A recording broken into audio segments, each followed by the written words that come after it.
It's been a little while since we've talked 2042, and the main reason for that is that I've been away for a week and now I'm back. Most of my content in that time was VR related and BattleBit related, but now I jump back on 2042. Aside from my little break, I haven't been playing as much recently because I felt a little burnt out at the first couple of weeks grinding the Battle Pass. I'm over halfway through it now, and I thought, well, I'm going to give the content a rest for a bit because I don't want to burn myself out completely. And after coming back, especially with the 5.0.1 changes, which I apologize I didn't cover, I wasn't here at the time they were announced or released, I've had a little think about 2042's latest season as a whole and about the changes that have just happened. So let's get straight into it.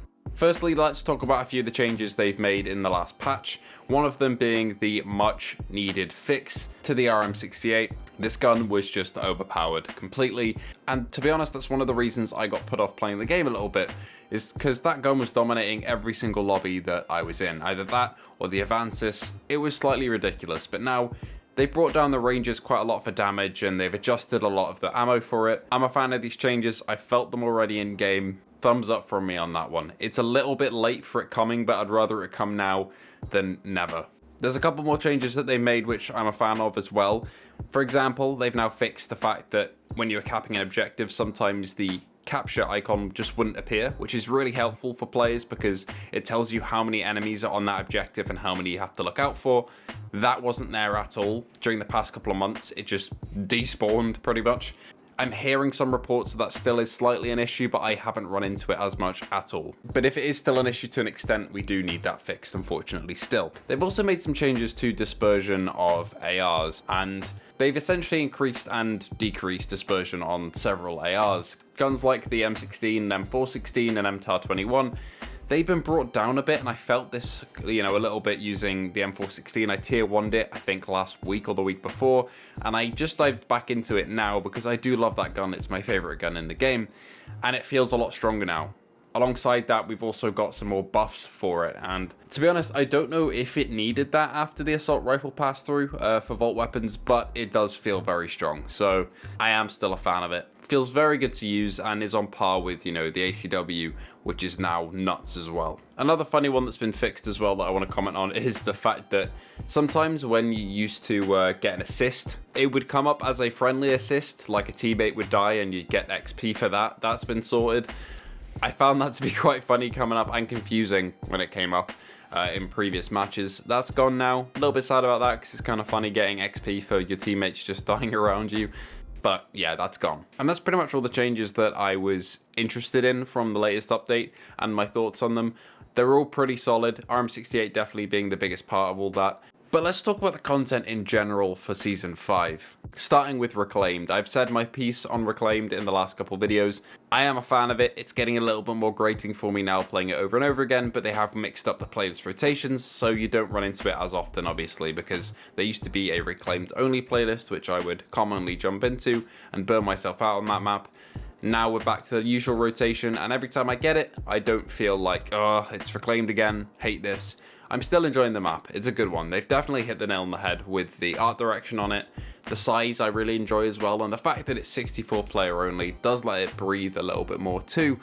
And these weeks later, I'm still a fan of Reclaimed, even though I'm playing it a little bit too much for my own good and enjoyment. Guns wise, the G36 I am finding really fun. Looking forward to tier 1ing that. I'm almost there, but not quite. Gun feels pretty powerful.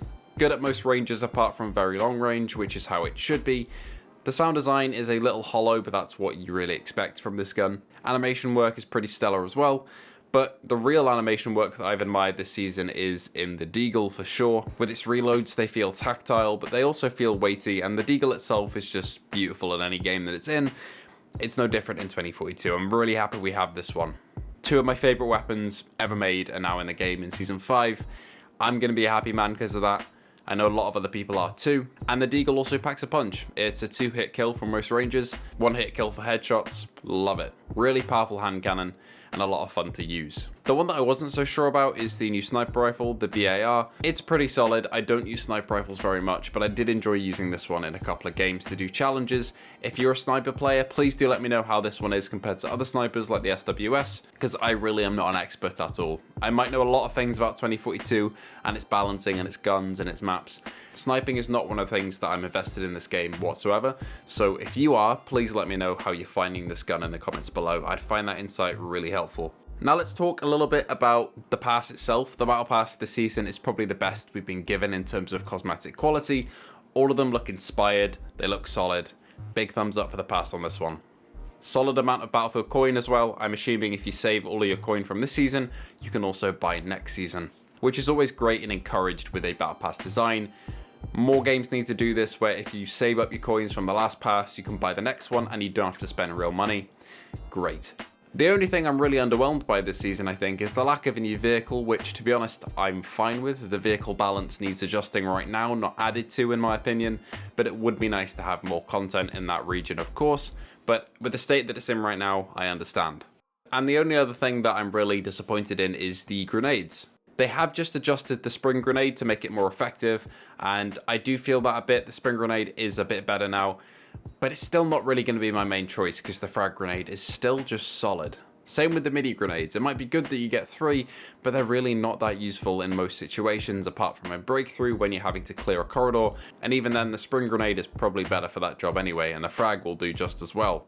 You'll cover a bigger area with minis if you place them right, but they're not that viable. Anti-tank grenades as well, in theory, are really good. I've enjoyed using them when they work, but sometimes they really don't, because there's been a lot of reports from other players as well of them just bouncing off vehicles and not exploding whatsoever, and I've encountered this a couple times too.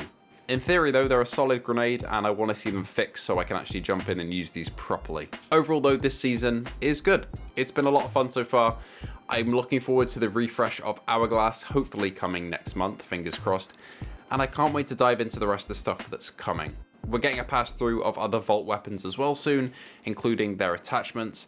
I can't wait for that. Very, very excited to try out some of those, especially SMGs when that happens. That's going to be so fun to deck out the P90, and having Hourglass reworked will just be absolute peak Battlefield 2042 when all the maps are reworked and we've got a solid lineup, because half the time in Hazard Zone especially, I get Hourglass and then what a cry. But when it's reworked, it's going to be great, I think. Can't wait to see more of that and jump straight into it. Anyway, those are my thoughts on Season 5.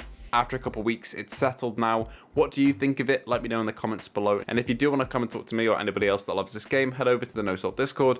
The link is in the description below. Anyway, thank you all for watching, and I'll see you in the next one.